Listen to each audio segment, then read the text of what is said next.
Road ప్రమాదాలు జరిగినప్పుడు ద్విచక్ర వాహనదారుడు తలకు ధరించే హెల్మెట్ అతని ప్రాణాలను కాపాడుతుందనడానికి ఈ వైరల్ వీడియో నిదర్శనంగా నిలుస్తుంది.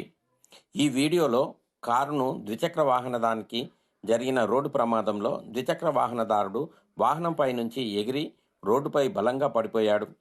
హెల్మెట్ ఉండటంతో తలకు ఎలాంటి గాయం కాలేదు. విచిత్రమేమంటే రోడ్డుపై పడిన ఈ ద్విచక్ర వాహనదారుడు లేచి చిత్ర విచిత్ర భంగిమలతో అటువైపు నుంచి రాకపోకలు సాగించిన వాహనదారులను ఆకట్టుకున్నాడు. ఎక్కడ ఎప్పుడు జరిగిందో తెలియదు కానీ ప్రస్తుతం సోషల్ మీడియాలోని వాట్సాప్ గ్రూపులలో ఈ వీడియో చక్కర్లు కొడుతోంది.